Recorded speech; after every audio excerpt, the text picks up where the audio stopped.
Hello, my friends, and welcome back. I'm Michael. Today, we are going to talk about something very important, something practical, something that quietly affects your confidence every single day.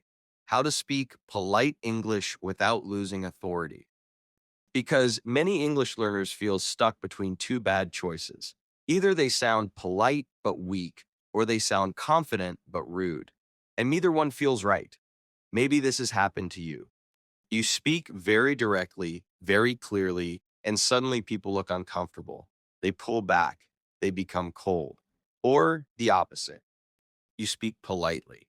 You soften everything, you add extra words, you apologize, and people interrupt you. They ignore your point. They don't take you seriously. So you start to wonder, if I'm polite, will people respect me? If I'm confident, will people think I'm rude? And slowly, without realizing it, you start speaking less. You hold back. You choose silence. But silence is expensive. Silence costs confidence. Silence costs opportunities. Silence costs respect. So today, we're going to fix this. You're going to learn how to speak English that is polite, calm, and respectful while still sounding clear, grounded, and authoritative. You don't have to choose one or the other. You can have both. Let's start with a very important truth. Authority is not aggression. Authority is not loudness. Authority is not dominance. Authority is clarity plus calm. And polite English, when used correctly, actually increases authority. It does not reduce it. The problem is not politeness. The problem is over softening. So first, let's understand what politeness really means in English. What politeness really means. Many learners believe politeness means making yourself smaller. They think it means apologizing before speaking, asking permission to exist, removing all certainty from your words. For example, sorry, I just wanted to maybe ask if it's okay. This sounds polite, yes, but it also sounds unsure. It sounds like you don't fully believe you deserve this space. In English speaking cultures, politeness is not about shrinking yourself. It's about mutual respect, respect for the other person, and respect for yourself. When you remove self respect from your language, people feel it immediately. Authority disappears not because you are polite, but because you removed your own position. So let me say this clearly. You never lose authority by being polite. You lose authority when your language suggests doubt, fear, or self erasure. Now let's look at how authority is actually communicated. Authority comes from structure, not strength. Many learners believe authority comes from strong words, advanced vocabulary, perfect grammar. But that's not true. Authority comes from clear sentence structure, intentional pauses, controlled tone, knowing what you want to say. You can speak simple English and still sound powerful. You can make mistakes and still sound confident. Because confidence lives in how you speak, not how complex your English is. Let me give you an example. Compare these two sentences. I was kind of hoping that maybe we could possibly look at this later. And could we look at this later, please? The second sentence is shorter, clearer, calmer. It's polite, but it doesn't beg. It doesn't apologize for existing. Authority lives in directness without aggression. Now let's talk about one of the biggest authority killers, the overuse of apologies. Apologies are useful. They are important. But when you use them incorrectly, they weaken your position. The word sorry means I did something wrong. So when you say sorry to ask, sorry to interrupt, sorry but, you are telling people you are at fault before they even respond.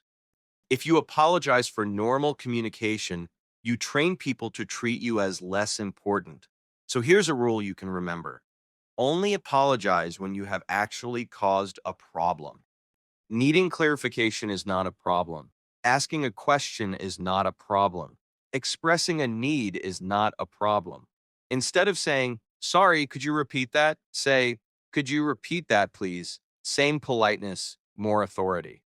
Instead of, sorry to bother you, but I need help, say, could you help me with this, please? Clear, respectful, strong. Now let's talk about how to make requests. How to make polite requests that sound authoritative. Requests are where many learners lose confidence.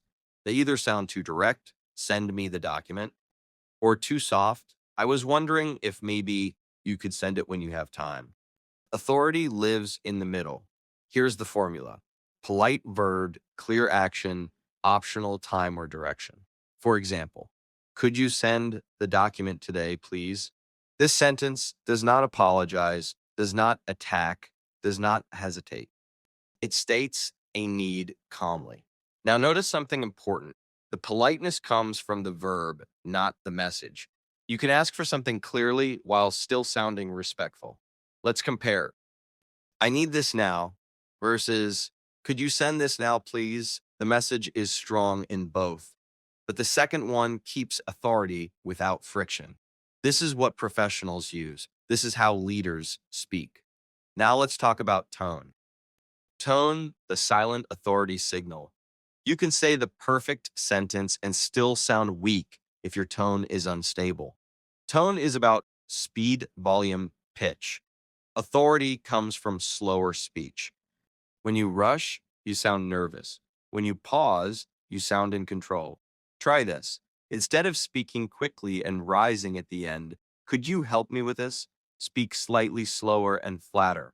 Could you help me with this, please?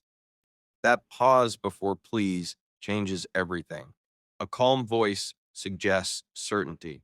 Certainty creates authority. Now let's talk about boundaries. Politeness with boundaries, authority is impossible without boundaries.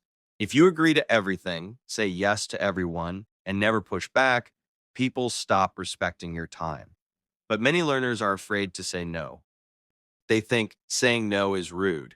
But saying no politely is a skill, and it actually increases respect. Let's look at how to do it. Instead of, sorry, I can't, use calm, neutral language. For example, I won't be able to help with that today. Notice no apology, no emotional explanation, no over justification. It's polite, it's clear, it's complete. You can soften it without weakening it. I appreciate you asking, but I won't be able to help today. This shows respect without giving up authority. Now let's talk about invitations. Instead of no, try thanks for the invitation, but I'll pass this time. Or that sounds nice, but I already have plans. You don't need a long story. You don't need to defend yourself. Authority comes from knowing your limits and expressing them calmly. Now let's move to something even more challenging: how to disagree without losing respect. Disagreement is where many learners disappear. They nod, they smile, they agree publicly, and feel frustrated privately. But disagreement does not destroy relationships when it's done correctly. In English, disagreement is softened by alignment first. You show respect, then share your view. For example, I understand your point. I see it a bit differently. This sentence does three things: acknowledges the other person, keeps the conversation collaborative, introduces your opinion. Another example: that's a valid idea. I'm not sure it works in this situation. You are not attacking, you are participating. Authority is not about winning, it's about being clear. Now, let's talk about meetings. Speaking with authority in meetings. Meetings are fast. People interrupt. Opinions compete. If you speak too softly, you disappear. If you speak too strongly, you create resistance. Here's how to enter a conversation with authority. Use entry phrases. For example, can I add something here? Or I'd like to build on that point. These phrases politely claim space. If someone interrupts you, don't retreat. Instead of starting, say, let me finish this thought. Calm, clear, direct. No apology needed. You are not being rude. You are protecting your voice. Now let's talk about one small habit that changes everything. Remove emotional fillers. Fillers like, maybe, I think, kind of. These are not always bad, but overusing them weakens authority. Instead of, I think maybe we should kind of change this, say, I suggest we change this. Shorter, cleaner, stronger. Authority lives in decisive language, not emotional hesitation. Now let's bring everything together. The polite authority mindset. Before you speak, remember this. You are not asking for permission to exist. You are participating in communication. Politeness is not submission. Confidence is not aggression. The strongest speakers sound calm, respectful, clear. They don't rush. They don't over-explain. They don't apologize for normal speech. They trust their words. So here's what I want you to practice. Speak one sentence today without apologizing. Make one request today using clarity instead of softness. Say no once without guilt. Disagree once with calm respect. These small changes compound, and slowly people respond differently to you. They listen more. They interrupt less. They take you seriously, not because you became louder, but because you became clearer. And that is real authority. Before we finish, let me remind you of something important. You don't need perfect English to sound confident. You need clear intention, calm delivery, self-respect. That's it. If this episode helped you, let me know what situations you struggle with most: work, meetings, requests, or disagreement. Your feedback guides future episodes. Thank you for spending this time with me. Keep speaking, keep practicing, and keep trusting your voice. You deserve to be heard. Until next time, take care.